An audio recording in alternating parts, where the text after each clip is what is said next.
안녕하세요. 이제는 저의 현대사 강의는 구체적인 주제로 들어가도록 하겠습니다. 그래서 오늘은 6.25 전쟁에 관한 얘기를 하도록 하죠. 전번 시간에도 말씀드렸다시피 6.25 전쟁의 기원과 전개에 대해서는 여러 가지 설이 있었습니다. 그리고 한때는 이것이 남침이 아니다 라는 설이 굉장히 강한 지지를 받았고, 교과서에서도 남침이라고 하는 게 빠진 그런 상황까지 왔었다고 했었죠. 그러다가 기밀 문서들이 냉전 해체 이후에 기밀 문서들이 쏟아져 나오면서 여기에 관한 진실이 이제 상당히 밝혀졌다, 그런 말씀을 드렸는데, 오늘은 거기에 대한 좀 자세한 얘기를 좀 하도록 하겠습니다. 먼저 전쟁 과정, 개시 과정에 대해서 좀 얘기를 좀 하도록 하죠.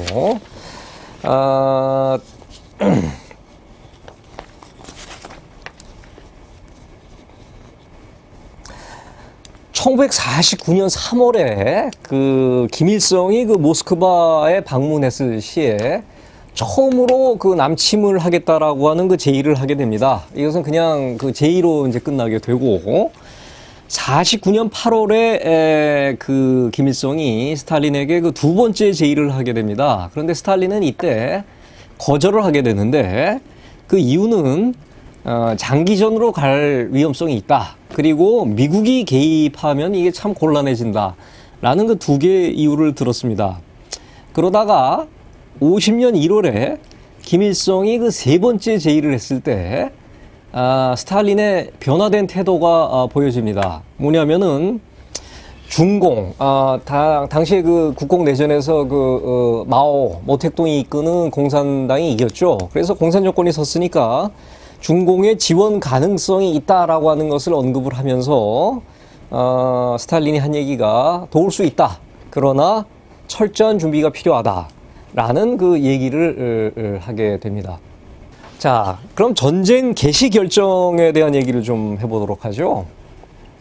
50년 3월 김일성과 박헌영은 부수상 겸 외상이었습니다. 모스크바를 비밀리에 방문을 하게 됩니다. 브루스 커밍스는 이 방문이 없었다고 주장을 했었죠. 그래서 여기서 스탈린이 공식적으로 남침, 북한 체제가 38선을 넘어서 남침하는 것에 대해서 승인을 하게 됩니다.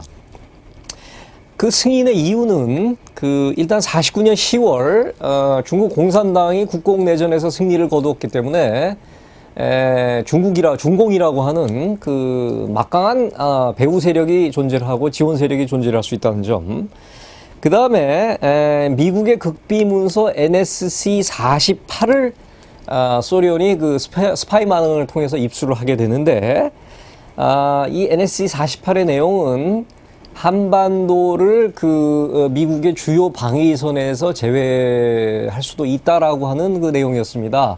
이러한 극비 문서가 현실화된 게, 공개화된 게 바로 유명한 50년 1월에 딘 애치슨 당시 국무장관의 발언이었던 애치슨 라인 선언이죠. 그래서 한반도가 제외가 되는 것이니까, 이러한 정보를 미리 얻었던 스탈린은 이제는 남침을 해도 된다라는 생각을 갖게 되고, 그리고 원래 계획은 이거였습니다. 그러니까 옹진반도에서 전투를 유도한 이후에, 옹진반도는 황해도에 있는 곳인데 38선 이남인데 이게 38선으로 잘려져 있으니까 남쪽에서는 거기 육로로 갈 방법이 없어서 상당히 위험한 지역입니다. 그래서 여기서 크고 작은 충돌이 있었습니다. 그래서 이 옹진반도에서 전투를 유도한 다음에 때리고 나서 거기에 대한 반격이 오면은 그걸 빌미로 전격 남침을 하자라고 하는 계획을 세우게 되고,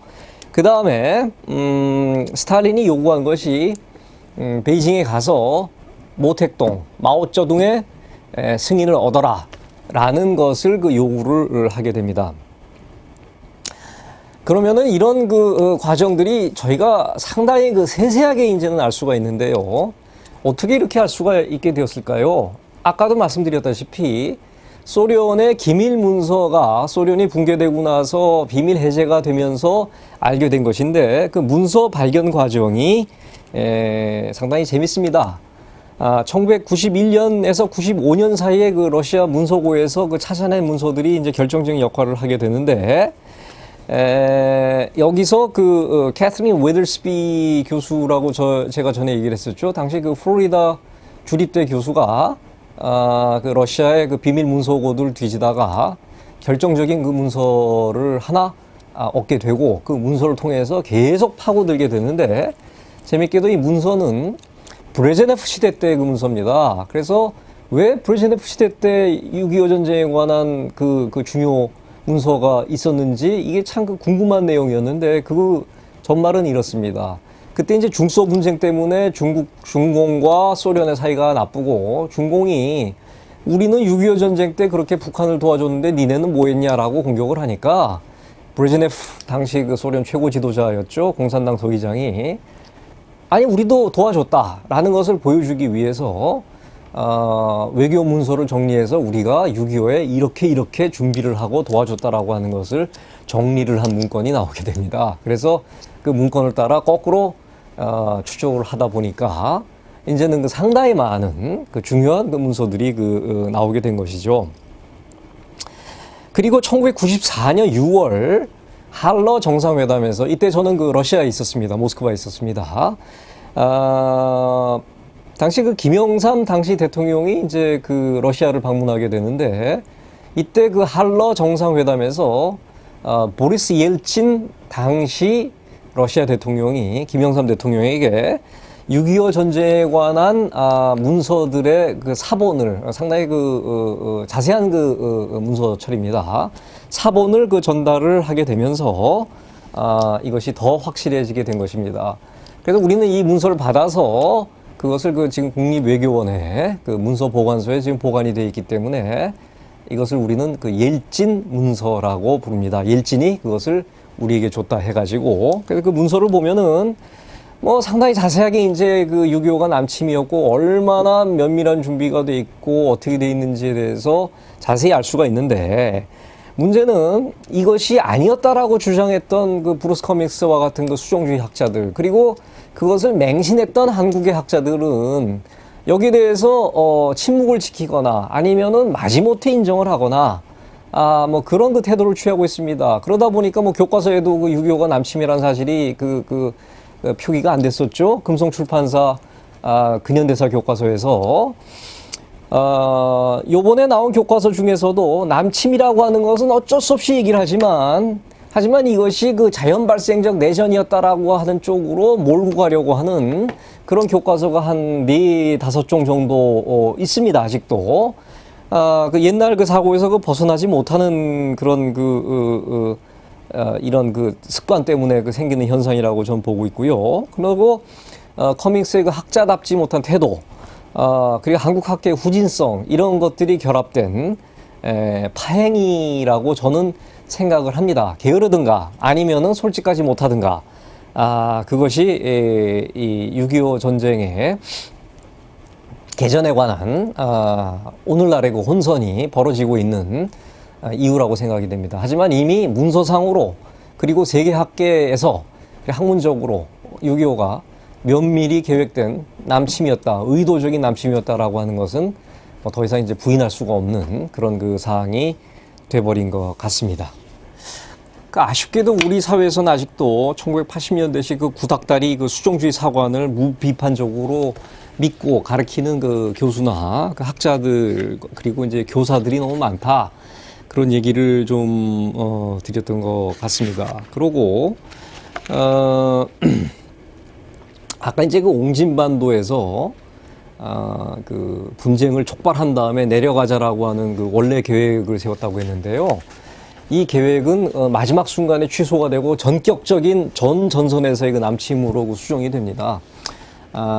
거기에 대해서는 이제 제가 좀 이따 좀 말씀을 드리겠지만, 그 커밍스의 그 이론 중에, 논리 중에 가장 중요한 파트가 이거였거든요. 그러니까 옹진반도에서 있었던 크고 작은 분쟁이 자연스럽게 전전선으로 확대된 것이 6.25였다. 그러니까 이것은 남침 뭐 이런 걸 따질 계제가 아니고, 너무나 자연 발생적으로 생긴 전쟁이었다라는 것이 그 논리였었는데, 사실 제가 이 문서를 보면서 놀란 것이 스탈린은 그때 이미 이런 바보 같은 학자들이 나올 걸 예상을 하고, 그리고 옹진에서 이렇게 먼저 전투를 해서 유도를 하자라고 하는 계획을 세웠어요. 그러다가 이것이 전면적인 남침으로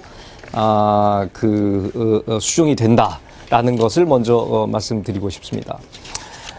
마오쩌둥의 승인을 받아라. 그러니까 1950년 5월 13일 김일성이 베이징을 방문을 해가지고 이러한 결정을 모택동에게 얘기를 합니다. 그러니까 모택동은 깜짝 놀라가지고 진짜냐? 진짜입니다. 그래서 모택동이 스탈린에게 전문을 보냅니다. 지금 김일성이 와가지고 이게 남침을 승인을 했다고 하는데, 그리고 나의 동의를 얻으라고 하는데 사실입니까? 그러니까 맞다라고 하는 전문이 왔다 갔다 해서 지금 우리에게는 이 전문들이 아주 완벽한 형태로 남겨져 있습니다. 그래서 본격적인 전쟁 준비가 진행된 것이 진행이 되고 6월 15일 날 전쟁 준비가 완료가 됩니다. 그리고 아까 말씀드렸다시피 옹진 계획이 취소된 이후에 전격 남침이 스탈린과 김일성 사이에 동의가 돼서 내려가게 되는데, 이러한 전격 남침은 이유가 있었습니다. 그러니까 빨리 끝내자는 것이요. 그냥 전전선에 내려가서 그냥 빨리 끝내면 빨리 끝낼 수 있으면 좋으니까. 그런데 이런 전격 남침은 결과적으로 실수였다라고 하는 판명이 나오고 있습니다. 왜 그러냐면은 2차 세계대전 때 나치 독일이 폴란드를 전격 침공하면서 2차 세계대전이 일어나게 된 거였거든요. 그래서 미국이나 영국, 프랑스라든가 서구 국가들에 있어서는 이 전격 침략이라고 하는 것에 대해서는 상당히 알레르기 반응을 일으킵니다. 그래서 이것이 2차 세계대전의 나치 침략을 연상케 시키는 방식으로 전면 침공이 되니까 거기에 대해서 곧바로 대응을 하게 되는 그런 대응을 초래했다라고 얘기를 할 수가 있겠습니다. 그래서 지금까지 우리가 공산권에서 얻은 자료들, 이제 소련 자료가 주지만 이제는 중국 쪽에서도 자료가 많이 나오고 있습니다. 6.25는 김일성이 창안했고 스탈린과 모택동의 승인하에 일어난 것이다. 이렇게 결론을 내릴 수가 있습니다. 자, 그래서 이제 전쟁이 시작되자마자 여러분들이 잘 아시는 대로 북한군은 소련과 중국의 중공의 도움을 받아서 많은 물자와 또 그다음에 이제 이 팔로군에 속해 있었던 조선군 군대가 이제 들어와가지고 그게 주축이 돼가지고 내려오면서 아주 이 파죽지세로 내려오게 됩니다. 그나마 춘천에 있는 육사단이 좀 버텨줘가지고 이것이 서울 함락이라든가 이 방어선이 좀 구축이 됐지, 그렇지 않았으면은 6.25 전쟁이 상당히 빨리 끝날 수도 있었습니다. 빨리 끝났다라고 하는 것은 이제 대한민국이 이제 망할 수도 있었다는 얘기겠죠.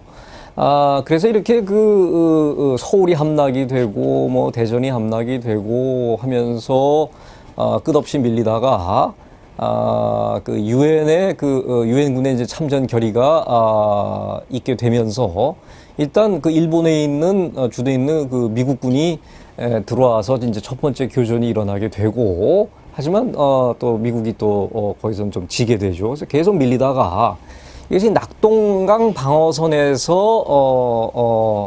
이 생과 사를 건 이제 싸움이 벌어지게 됩니다. 그래서 낙동강이 뚫리게 되면 이제 대구, 부산, 그야말로 이제 제주도로 간다거나 아니면 망명 정부를 한다거나 그런 상황이 왔을 텐데, 이 낙동강 방어선을 가까스로 막아내는데 성공을 하게 됩니다. 그렇게 낙동강 방어선을 가까스로 막고 있을 때 미국의 메가더 원수가 했던 세계적인, 이건 세계 전사에 남을 만한 사건이었죠. 바로 인천 상륙작전이 있게 되고, 인천 상륙작전이 성공을 거두게 되니까 북한 군대가 너무 빨리 진격을 해오면서 이 보급선이 상당히 취약해지게 됩니다. 그래서 완전히 허리가 잘리게 되는, 보급선이 잘리게 되는 그런 그 상황을 맞게 되니까 북한군은 그 패닉 상태에 빠지게 되고, 그래서 스탈린에게 그 도움 요청을 합니다. 도와달라. 우리가 지금 수세에 몰렸기 때문에 도와달라라고 얘기를 했는데, 재밌게도 여기에 대해서 그 스탈린은 그 거절을 하면서 중공에게 도움을 얻을 것을 그 요청을 합니다. 인천 상륙작전과 함께 전황이 불리하게 돌아가니까 김일성은 50년 10월 1일 그 스탈린에게 그 도움을 요청했습니다. 그러나 스탈린은 그 소련에 직접 개입 불가, 직접 개입은 못한다 라는 그 최초의 방침을 고수를 하고, 그 대신에 중국에게 지원군을 보내라는 자신의 요구를 중국에 전달하라고 지시를 했습니다. 그래서 이 중국에게 요청을 하게 되고, 뭐 결과적으로 중국이 그 참전을 하게 되면서 뭐 의용군이라고 하는 이름으로 참전을 했지만, 이 전쟁은 그 전혀 다른 형태의 그 전쟁으로 변화되게 됩니다. 여기에 대해서는 다음 시간에 더 자세하게 그 얘기를 하도록 하겠습니다. 네, 감사합니다.